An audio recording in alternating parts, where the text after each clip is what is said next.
ఇప్పుడు రాను రాను నాకు పెద్ద సమస్య రాబోయే రోజుల్లో అన్ని సమస్యలు ఒక ఎత్తు అయితే మీ ఆరోగ్యానికి హాస్పిటల్ పోతే మందులు ఇవ్వగలుగుతారు, కానీ ఈరోజు మెంటల్ సిక్నెస్ వస్తూ ఉంది. అంటే చాలామంది, కొంతమందికి పుట్టుకతో వస్తుంది, కొంతమందికి ఇలాంటి టెన్షన్ పెట్టుకొని టెన్షన్లో ఏదంటే చేసే పరిస్థితికి వస్తారు. దీనివల్ల కూడా పెద్ద ఎత్తున సమస్యలు రాబోతున్నాయి. ఆధునిక యుగంలో ఈ సెల్ ఫోన్ కూడా పెద్ద స్ట్రెస్ ఉంటుంది. అందుకే నేను ఇంకొక మాట చెప్పాను. మొన్నే మీరు చూశారు, యోగా డే అన్నాం. 30 రోజులు అన్ని ఊర్లో మీ అందరికీ ప్రమోట్ చేశాం. ప్రపంచంలో గిన్నీస్ రికార్డు వచ్చింది. 3,20,000 మంది విశాఖపట్నంలో తెల్లవారితో 5 గంటలకు వచ్చి యోగా చేశారంటే అది ఈ ప్రభుత్వం ప్రమోట్ చేసిన విధానం అని మరొకసారి మీ అందరికీ విజ్ఞప్తి చేస్తున్నా. యోగాకు ₹1 ఖర్చు లేదు, కానీ మన ఆరోగ్యం స్ట్రెస్ బరస్ట్ ఇది అవుతుంది. ఎప్పటికప్పుడు మనందరికీ కూడా గుర్తుపెట్టుకోవాలి. తొందరలోనే నేను ఒక సంజీవిని ప్రాజెక్ట్ని ప్రారంభిస్తున్నాను. యూనివర్సల్ హెల్త్ తీసుకొస్తాను. ఆ యూనివర్సల్ హెల్త్లో చిన్న పెద్ద తేడా లేకుండా, ధనిక పేద తేడా లేకుండా అందరికీ ₹2.5 లక్షల ఇన్సూరెన్స్ చేయించే బాధ్యత మేము తీసుకుంటాం. ఆ తర్వాత పేదవాళ్ళందరికీ ఎన్టీఆర్ వైద్య సేవ కింద 25 లక్షల వరకు డబ్బులు ఇచ్చే బాధ్యత కూడా తీసుకుంటాం. అట్లని చెప్పి అందరూ అనారోగ్యం పాలైతే మీ వల్ల మీ ఇంటికి కూడా నష్టం, సమాజానికి కూడా నష్టం. అందుకే నేను సంజీవని ప్రాజెక్టు తీసుకొస్తున్నాను. సంజీవని ప్రాజెక్టు జ్ఞాపకం తమ్ముళ్ళు దించిన మళ్ళీ తీసుకుంటాం. మళ్ళా సంజీవని ప్రాజెక్టు జ్ఞాపకం ఉందా మీ అందరికీ? లక్ష్మణుడిని కాపాడుకున్నారు యుద్ధంలో. రాక్షసులతో యుద్ధం చేసేటప్పుడు మూర్ఛపోయాడు.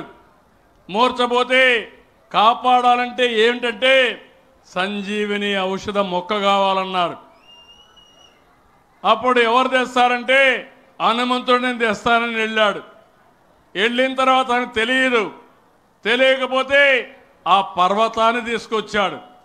ఆ పర్వతంలో ఉండే సంజీవిని మొక్క తీసుకొని లక్ష్మణుడు చూపిస్తే అప్పుడు స్పృహ వచ్చింది. అంటే లక్ష్మణుడిని కాపాడారు.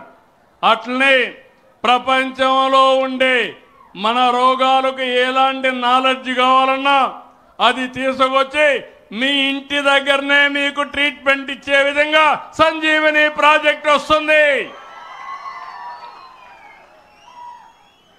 ఇది ప్రపంచంలోని కుబేరుడిగా ఉండే బిల్ గేట్స్ కూడా ముందుకొచ్చి టెక్నాలజీ నాలెడ్జ్ ఇవ్వడానికి సహకరించడానికి వచ్చాడు. ఇప్పటికీ కుప్పం ఒక పైలట్ చేశాం, చిత్తూరు స్టార్ట్ చేశాం. తొందరలోనే ఇవన్నీ వస్తాయని చెప్పి కూడా నేను మీకు తెలియజేస్తున్నా. అందులో కూడా ప్రధానంగా ప్రివెంటివ్ హెల్త్, అదే మాదిరిగా రియల్ టైం హాస్పిటల్కి రాకుండా ఇంటి దగ్గరే ఉండి మిమ్మల్ని మానిటర్ చేసే విధానం, అవసరమైతే హాస్పిటల్కి వస్తే సమర్థవంతంగా ట్రీట్ చేసే మెకానిజానికి తొందరలోనే శ్రీకారం చుడతాం. అందుకే నేను మిమ్మల్ని అందరినీ కోరుతున్నా. ఈరోజు ఇంకో పక్క మీరు గుర్తుపెట్టుకోవాలి, స్వచ్ఛ ఆంధ్రప్రదేశ్ అంటే రోడ్లు క్లీన్గా ఉండడమే కాదు, పరిసరాలు శుభ్రంగా ఉండడమే కాదు, మురికి కాలువలో ఉండే మురుగునీరు ట్రీట్మెంట్ చేయడమే కాదు, ఎక్కడికక్కడ గ్రీన్గా ఉండాలి, చెట్లు పెట్టాలి. ఆ విధంగా నేను ఒకటే ఆలోచిస్తున్నాను. 2047కు ఆంధ్రప్రదేశ్లో 50% గ్రీన్ కవర్ ఉండాలి. ఈరోజు చెట్లు లేకుండా పోయినాయి, కానీ ఇటీవల పెడుతూ వస్తున్నాం. ఇప్పటికి 31% గ్రీన్ కవర్ ఉంది. ఈ సంవత్సరం నుంచి ప్రతి సంవత్సరానికి ఒక చెట్లు పెట్టే కార్యక్రమానికి ముందుకిచ్చి రాబోయే 4-5 సంవత్సరాల్లో 37% పోతాం. నేను ఇక్కడి నుంచి మిమ్మల్ని అందరినీ కోరుతున్నాను, ప్రతి ఒక్క ఇంటిలో ప్రతి ఒక్క మనిషి ఒక చెట్టు పెట్టాలి. ఇది మన బాధ్యత. చెట్టు పెట్టకపోతే మీకు గాలి పీల్చే హక్కే లేదు. గాలి పీల్చకపోతే ఏమవుతారు మీరు? ఏమవుతారు? కాబట్టి స్వచ్ఛమైన గాలి కావాలంటే చెట్టు పెట్టే బాధ్యత మనందరిది అని చెప్పి నేను మీకు తెలియజేస్తున్నా. రేపు రాబోయే రోజుల్లో 17 నుంచి అక్టోబర్ 2 వరకు స్వచ్ఛతా హీ సేవా కార్యక్రమం స్టార్ట్ అవుతుంది. క్లీన్‌నెస్ మీద పెద్ద ఎత్తున ఒక ఉద్యమం చేస్తున్నాం. దీనిపైన మీరు చూస్తే మిత్ర సురక్షిత శిబిరాలు ఇవన్నీ కూడా పెట్టి పారిశుద్ధ కార్మికులకైతే 1 కోటి వరకు ఇన్సూరెన్స్ కూడా క్రియేట్ చేసే పరిస్థితికి వచ్చాం. అందుకే అక్టోబర్ 2న సఫాయి మిత్రులు, శానిటేషన్ వర్కర్లు, అదే మరి టాప్ యూఎల్బీస్ అన్నీ కలిసి స్వచ్ఛంద వాలంటీర్లు, జిల్లా కలెక్టర్లు అందరినీ సత్కరించాలి.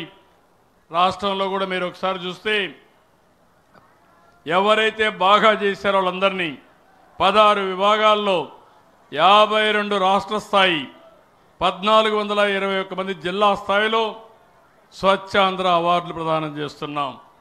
నేను ఒకటే ఆలోచిస్తున్నాను, నేను ఒక్కడే నెలకొక్క రోజు తిరిగితే లాభం లేదు. నాకు కొన్ని లక్షల మంది స్వచ్ఛంద సేవకులు అవసరం, ప్రజల్లో చైతన్యం అవసరం. మేము కూడా పూర్తిగా సహకరిస్తామని ముందుకు రావాల్సిన బాధ్యత 5 కోట్ల ప్రజలపైన ఉంది. పిలిపిస్తున్నా ఈ మాచర్లలో ప్రతి ఒక్కరికి నా పిలుపు ఏంటంటే మీరు కూడా ముందుకు రండి.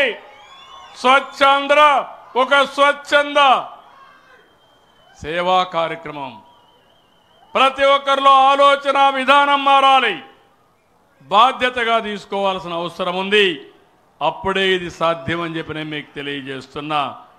అందుకే ఈరోజు ఈ కార్యక్రమంలో ఇక్కడికి వచ్చినప్పుడు చాలా వరకు ముందుకు పోతున్నాం.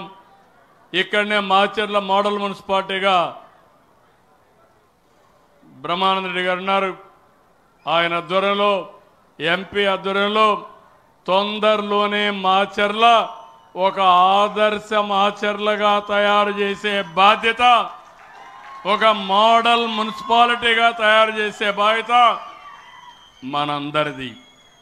ఇంటి దగ్గరే తడి పొడి చెత్త వేరు చేయడం, వంటింటి చెత్తతో కాంపోస్ట్ తయారు చేసుకోవడం, సింగిల్ యూజ్ ప్లాస్టిక్ దూరంగా ఉండడం.